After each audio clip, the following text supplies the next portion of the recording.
ವೀಕ್ಷಕರೇ ನಮಸ್ಕಾರ. ನೀವು ನೋಡ್ತಾ ಇದ್ದೀರಾ ಅಶ್ವಮೇಧ, ನಾನು ಅಶ್ವದಿಮಿತ್ತ.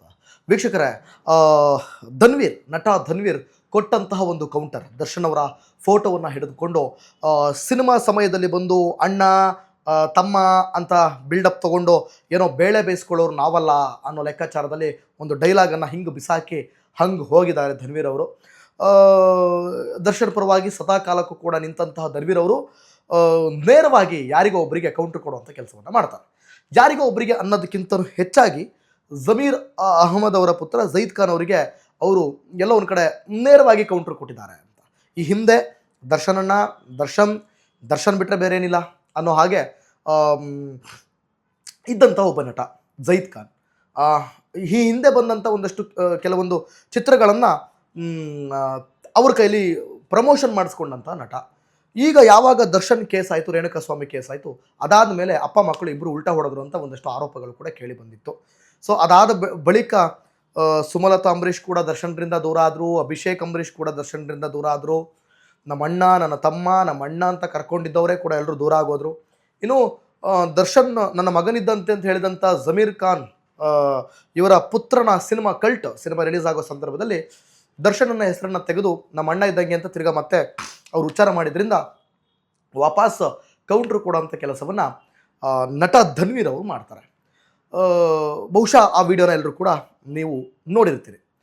ಸೊ ಈ ವಿಡಿಯೋವನ್ನು ನೋಡಿದವರಿಗೆ ನನ್ನ ಮಾತು ತಪ್ಪು ಅಂತ ಅನಿಸಿದ್ರೆ, ನಿಮಗೆ ಬೇಜಾರಾಗುತ್ತೆ ಅನ್ನೋದಾದರೆ ವಿಡಿಯೋನ ಇಲ್ಲಿಗೆ ಸ್ಕಿಪ್ ಮಾಡಿ ಅಥವಾ ವಿಡಿಯೋನ ಇಲ್ಲಿಗೆ ನಿಲ್ಲಿಸ್ಬಿಟ್ಟು ನೀವು ಮುಂದಕ್ಕೆ ಹೋಗ್ಬೋದು. ಧನ್ವೀರ್ ಆಗಲಿ, ಜೈದ್ ಆಗಲಿ, ಅಭಿಷೇಕ್ ಆಗಲಿ, ಮತ್ತೊಬ್ಬರಾಗಲಿ, ಮಗದೊಬ್ಬರಾಗಲಿ, ಪ್ರತಿಯೊಬ್ಬರು ಕೂಡ ದರ್ಶನ್ರವರ ಹೆಸರಿಟ್ಕೊಂಡು ಬೇಳೆ ಬೇಯಿಸ್ಕೋತಿರೋರೆ.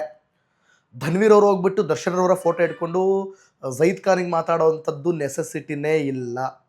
ಯಾಕಂತಂದರೆ ಧನ್ವೀರ್ ಕೂಡ ಅದನ್ನೇ ಮಾಡ್ತಾ ಇರೋದು. ನಾನು ಓಪನ್ನಾಗಿ ಹೇಳ್ತೀನಿ, ಅದರೆಲ್ಲ ನನ್ನ ಎರಡು ಮಾತೇ ಇಲ್ಲ, ಸರಿನಾ? ತಾವು ಕೂಡ ಈ ಕೇಸ್ ಸಂದರ್ಭದಲ್ಲಿ ಜೊತೆಯಲ್ಲೇ ನಿಂತಿರಬಹುದು, ಜೊತೆಯಲ್ಲೇ ಕೂತಿರಬಹುದು, ಆರಂಭದಿಂದ ಕೊನೆಯವರೆಗೂ ಕೂಡ ನೀವು ನಿಂತಿರಬಹುದು. ನಾನಿಲ್ಲ ಅಂತ ಹೇಳಲ್ಲ, ಅದು ನಿಮ್ಮ ಪ್ರೀತಿ, ನಿಮ್ಮ ವಿಶ್ವಾಸ, ನನಗೆ ಖುಷಿ, ನಾನಿಲ್ಲ ಅಂತ ಹೇಳಲ್ಲ. ನಿಮ್ಮ ಸ್ನೇಹ ಯಾವಾಗಲೂ ಚೆನ್ನಾಗಿರಲಿ. ಆದರೆ ನೀವು ಬೇರೆಯವರಿಗೆ ಏನೋ ಬೇಳೆ ಬೇಯಿಸ್ಕೊಳ್ಳೋದಕ್ಕೆ ಅದನ್ನು ಮಾಡಿರೋದು ಅಂತ ನೀವೇನು ಇಂಡೈರೆಕ್ಟಾಗಿ ಕೌಂಟ್ರ್ ಕೊಡ್ತಾ ಇದ್ದೀರಲ್ಲ, ಸೊ ನೀವು ಕೂಡ ಅದನ್ನೇ ಮಾಡ್ತಾ ಇರೋದು ಅನ್ನೋದನ್ನು ಮರೆಯೋಕ್ಕೆ ಹೋಗ್ಬೇಡಿ.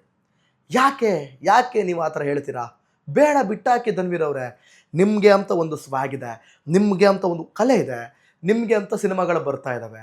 ನಿಮ್ಮ ಸಿನಿಮಾಗಳ ಕಡೆ ನೀವು ಗಮನ ಕೊಡಿ, ನೀವು ಮುಂದೆ ಹೋಗೋದ್ರ ಕಡೆ ಗಮನ ಕೊಡಿ. ನೀವಾದರೂ ಅಷ್ಟೇ ದರ್ಶನ್ ಅವರ ಹೆಸರು ಹೇಳ್ಕೊಂಡೇ ಬೆಳೀತಾ ಇರೋದು. ನೀವು ದರ್ಶನ್ ಅವ್ರ ಜೊತೆ ಇರ್ಬೋದು ಅಥವಾ ದರ್ಶನ್ ಅವರಿಗೆ ಸಪೋರ್ಟ್ ನಿಂತಿರ್ಬೋದು, ಇವತ್ತು ಹೆಗಲಾಗಿ ನಿಂತಿರ್ಬೋದು. ಏನೇ ಇದ್ರೂ ಕೂಡ ಅಲ್ಲೊಂದು ಸ್ವಾರ್ಥ ಖಂಡಿತ ಇದೆ. ನಾನು ಯಾಕೆ ಇದನ್ನು ಹೇಳ್ತಾ ಇದ್ದೀನಿ, ಈ ಮಾತು ನಾನು ಹೇಳೋಕ್ಕೆ ಇಷ್ಟ ಇರಲಿಲ್ಲ, ನನಗೆ ಹೇಳೋಕ್ಕೂ ಇರಲಿಲ್ಲ. ಅದು ನಿಮ್ಮ ಇಷ್ಟ, ನಿಮ್ಮ ಲೈಫ್, ನಿಮ್ಮದು.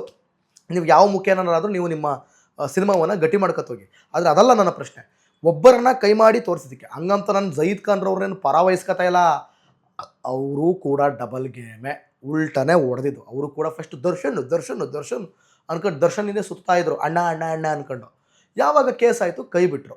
ಬಟ್ ನೀವು ಅವತ್ತಿಂದ ಸುತ್ತಾ ಇದ್ದೀರಿ, ಕೇಸ್ ಆದಾಗಲೂ ಜೊತೆಲಿದ್ದೀರಿ, ಪ್ರತಿಯೊಂದು ಟೈಮಲ್ಲೂ ಕೂಡ ನಿಯತ್ತಿಂದ ಜೊತೆಲಿದ್ದೀರಿ. ಸೊ ಇಟ್ಸ್ ವಂಡರ್ಫುಲ್, ನಂಗೆ ಭಾಳ ಖುಷಿ, ಸಂತೋಷ.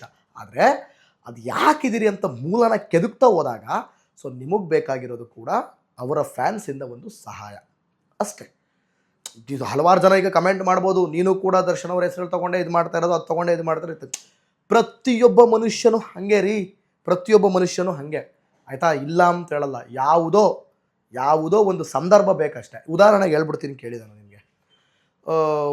ಸಹನಾ ಶೆಟ್ಟಿ ಅನ್ನೋ ಒಂದು ಈಗ ತಾನೇ ಕಿರುತೆರೆಗೆ ಬರ್ತಾ ಇರುವಂಥ ನಟಿ ಬಿಗ್ ಬಾಸ್ ಮನೆಗೆ ಹೋದಾಗ ಗಿಲ್ಲಿ ಏನೋ ರೇಗಿಸ್ಬಿಟ್ಟು ಆ ಸಹನಾ ಶೆಟ್ಟಿ ಅನ್ನೋ ಅಕೌಂಟ್ ಒಳ್ಳೆ ರೀಚ್ ಆಗಿಬಿಡುತ್ತೆ. ಗಿಲ್ಲಿ ಅಭಿಮಾನಿಗಳಿಂದ ಸಿಕ್ಕಾಪಟ್ಟೆ ಫಾಲೋವರ್ಸ್ ಎಲ್ಲ ಹಾಕ್ತಾರೆ. ಆ ಹುಡುಗಿ ಕೂಡ ಗಿಲ್ಲಿ ಅಭಿಮಾನಿಗಳಿಗೆ ಥ್ಯಾಂಕ್ಸ್ ಅಂತೇಳಿ ಒಂದು ಪೋಸ್ಟರನ್ನು ಹಾಕುತ್ತೆ ಆ ಹುಡುಗಿ. ಸಂತೋಷ. ಆದರೆ ಈ ಕಾವ್ಯ, ಈ ಗಗನ, ಇವರೆಲ್ಲ ಎಂಥ ಒಂದು ಬೇಡ, ನನ್ನ ಬಾಯಲ್ಲಿ ಬರೋದು ಬೇಡ. ಇವರೆಲ್ಲ ಹೆಂಗೆ ಅಂತಂದರೆ, ಈಗ ಬಿಡಿ, ಇವಾಗೆಲ್ಲ ಚೆನ್ನಾಗಿದ್ದಾರೆ, ಇವಾಗ ಅರ್ಥ ಆಗಿದೆ. ಇವಾಗ ಕಾವ್ಯಂಗೆ ಅರ್ಥ ಆಗಿದೆ, ಗಗನಂಗೂ ಮೋಸ್ಟ್ಲಿ ಅರ್ಥ ಆಗಿರ್ಬೋದೇನೋ. ಕಾವ್ಯ ಅವರಿಗೆ ಅರ್ಥ ಆಗಿದೆ, ಸಂತೋಷ. ಗಿಲ್ಲಿಯಿಂದ ನಾನಲ್ಲ, ಗಿಲ್ಲಿಯಿಂದನೇ ನೀವು, ಅದರಲ್ಲಿ ಎರಡು ಮಾತೇ ಇಲ್ಲ. ಅದೇ ರೀತಿ ಸಹನಾ ಅವ್ರನ್ನೂ ಕೂಡ ಯಾವುದೋ ಒಬ್ಬರು ರಿಪೋರ್ಟ್ರು ಪ್ರಶ್ನೆ ಮಾಡ್ತಾರೆ. ಸೊ ನೀವು ಗಿಲ್ಲಿಯಿಂದ ನಿಮ್ಗೆ ಒಳ್ಳೆ ಯಶಸ್ಸು ಸಿಗ್ತಾ ಇದೆ, ಇದು ನಿಮ್ಮದಲ್ಲ, ಗಿಲ್ಲಿಯ ಯಶಸ್ಸು ಇಂದ ನಿಮಗೆ ಸಿಗ್ತಾ ಇದೆ ಅಂದಾಗ ಭಾಳ ಅದ್ಭುತವಾಗಿ, ಭಾಳ ಮೆಚೂರ್ಡ್ ಆಗಿ ಆ ಸಹನಾ ಅನ್ನೋರು ಭಾಳ ಚೆನ್ನಾಗಿ ಮಾತಾಡ್ತಾರೆ. ಏನು ಅಂತಂದರೆ, ನಾವು ಕಷ್ಟಪಟ್ಟಿರ್ತೀವಿ. ಹೌದು, ಗಿಲ್ಲಿ ಬಂದ ಮಾತ್ರಕ್ಕೆ ಈಗ ನಾವು ಹಿಂಗೆ ಹೋದ್ವಿ ಅಂತ ನಾನು ಗಿಲ್ಲಿಯಿಂದ ನಾನು ಅಂತ ಹೇಳಲ್ಲ ನಾನು. ಗಿಲ್ಲಿಯಿಂದ ನಾನು ಅಂದರೆ ನಾನು ಅದು ಒಪ್ಕೊಳ್ಳಲ್ಲ. ಆಯಿತು, ನೋಡೋಣ ಮುಂದೆ ಏನು ಹೇಳ್ತಾರೆ ಅಂತ ನಾನು ಕೇಳಿಸ್ಕೊಂಡೆ. ಆದರೆ ಇವತ್ತು ನನ್ನನ್ನು ಮೇಲಕ್ಕೆ ತಗೊಂಡೋಗಿರೋದು ಗಿಲ್ಲಿ ಅಭಿಮಾನಿಗಳೇ. ಹೆಂಗೆ ಅಂದರೆ, ನಾನು ಇಲ್ಲಿವರೆಗೂ ಸೈಕಲ್ ಹೊಡಿತಾ ಇದ್ದೆ. ನಮ್ಮ ಲೈಫಲ್ಲಿ ಯಾವುದಾದ್ರೂ ಒಂದು ಸಂದರ್ಭ ಬರಬೇಕಷ್ಟೇ ನಮ್ಮನ್ನು ಮೇಲೆ ತಗೊಂಡು ಹೋಗೋಕ್ಕೆ. ಆ ಸಂದರ್ಭ ಗಿಲ್ಲಿ ನನಗೆ ಕೊಟ್ಟಿದ್ದಾನೆ. So I am great. So Gilli fans ಕೂಡ ಗ್ರೇಟ್. ಸೊ ಗಿಲ್ಲಿಯಿಂದ ನಾನು ಈಗ ಹಿಂಗಿದ್ದು ನಾನು ಹಿಂಗೆ ಹೋದೆ ಅಂತ ಹೇಳ್ಕೊಳ್ಳೋದಕ್ಕೆ ನಂಗೆ ಸ್ವಲ್ಪನೂ ಕೂಡ ನಾಚಿಕೆ ಇಲ್ಲ. ನಾನು ಹೆಮ್ಮೆ ಪಡ್ತೀನಿ ಅಂತ ಭಾಳ ನೀಟಾಗಿ, ಭಾಳ ಅದ್ಭುತವಾಗಿ ಆಕೆ ಹೇಳಿದ ಮಾತನ್ನು ಕೇಳಿದಾಗ ನನಗೆ ಅನಿಸಿದಿಷ್ಟೇ, ನೋಡ್ರಪ್ಪ, ಇಂಥವ್ರ ಹಿಂದೆ ಹೋಗೋದು ಬಿಟ್ಟು ಗಿಲ್ಲಿ ಯಾರೋ ಬೇಡದವ್ರ ಹಿಂದೆ ಹೋಗ್ತಾರೆ ಅಲ್ಲ. ಎಕ್ಸಾಂಪಲ್ ಕೊಟ್ಟಿದ್ದು ನಿಮಗೆ.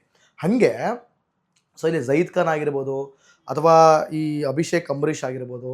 ಅಭಿಷೇಕ್ ಅಂಬರೀಷ್ ಬಿಡಿ, ಅವ್ರ ಅಪ್ಪನ ಹೆಸರೇ ಬೇಕಾದಷ್ಟಿದೆ, ಅವ್ರು ನನ್ನ ಹೆಸರು ತೊಗೊಳಕ್ಕೆ ಹೋಗಲ್ಲ ಇಲ್ಲಿ. ಇನ್ನು ಬೇರೆ ಬೇರೆ ಇದ್ದಾರೆ ಒಂದಷ್ಟು ಜನ, ಅವ್ರ ಜೊತೆ ಇರುವಂಥ ಒಂದಷ್ಟು ಸಣ್ಣ ಪುಟ್ಟ ವ್ಯಕ್ತಿಗಳಿದ್ದಾರೆ ಜೊತೆಲಿ. ಆಮೇಲೆ ಈ ಯಾರು ನಮ್ಮ ಈಗೇನು ಈಗ ಹವಾ ಮೇಂಟೈನ್ ಮಾಡ್ತಿರಲ್ಲ, ಡೈಲಾಗ್ ಮೇಲೆ ಡೈಲಾಗ್ ಹೊಡಿತಿದಾರಲ್ಲ ಧನ್ವೀರ್ ಅವರು ಕೂಡ ಆಗಿರ್ಬೋದು. ಇನ್ನೊಂದಷ್ಟು ಜನ ದರ್ಶನ್ ಅವರ ಹೆಸರು ಹೇಳ್ಕೊಂಡು ಒಂದಷ್ಟು ಟ್ರೈಲರ್ಗಳನ್ನ ರಿವ್ಯೂ ಮಾಡಿಸ್ಕೊಳ್ಳೋದು, ಟ್ರೈಲರ್ಗಳನ್ನ ಪ್ರಮೋಷನ್ ಮಾಡಿಸ್ಕೊಳ್ಳೋದು, ಇವೆಲ್ಲ ನಡೀತಾ ಇವೆ. ಇವರೆಲ್ಲರೂ ಅಷ್ಟೇ, ಒಂದು ಸಂದರ್ಭ ಅವ್ರು ಕಷ್ಟಪಟ್ಟಿರ್ತಾರೆ ರೀ. ಅವರೆಲ್ಲ ದರ್ಶನ್ನಿಂದನೇ ಬೆಳೆದ್ರು ಅಂತಲ್ಲ. ಈಗ ಧನ್ವೀರು ಅಷ್ಟೇ ದರ್ಶನ್ನಿಂದ ಟಾಪಿಗೆ ಬಂದ, ಅಥವಾ ಜಯೀದ್ ಖಾನ್ ದರ್ಶನ್ನಿಂದ ಟಾಪಿಗೆ ಬಂದ.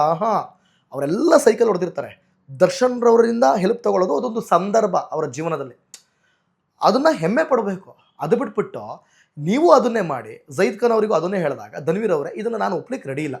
ಅಭಿಮಾನಿಗಳಿಗೆ ನನ್ನ ಮಾತು ಮೆಚೂರ್ಡ್ ಅಂತ ಅನಿಸಿದ್ರೆ ನನ್ನ ಪ್ರಕಾರ ನೀವೆಲ್ಲ ನಿಜವಾದ ಅಭಿಮಾನಿಗಳು. ನನ್ನ ಪ್ರಕಾರ ಒಂದು ವೇಳೆ ಏನಾದರೂ ನನ್ನ ಮಾತು ಇದು ಮೆಚೂರ್ಡ್ ಅನಿಸಿಲ್ಲ, ನೀನೇನು ಗುರು, ನೀನು ಯಾಕೆ ಗುರು ಹೇಳ್ತೀಯಾ, ನಿನ್ನ ನೋಡೋಕೆ ಗುರು ಅಂತ ಹೇಳೋರಿಗೆಲ್ಲ ನಾನು ಹೇಳೋದು ಒಂದೇ ಮಾತು, ಸ್ವಲ್ಪ ಅಕ್ಷರಸ್ಥ ಥರ ಬಿಹೇವ್ ಮಾಡಿ ಅಂತ ನಾನು ಹೇಳೋದಕ್ಕೆ ಇಷ್ಟಪಡ್ತೀನಿ. ಬೇಜಾರು ಮಾಡ್ಕೊಂಬಿಡಿ. ಯಾಕಂತಂದರೆ ಅವರ ಒಬ್ಬ ನಟನಾಗಿ ಮತ್ತೊಬ್ಬ ನಟನಿಗೆ ಆ ಥರ ಕೌಂಟ್ರ್ ಕೊಡಬಾರ್ದಿತ್ತಂತ ನನಗೆ ಅನ್ನಿಸ್ತಾ ಇದೆ.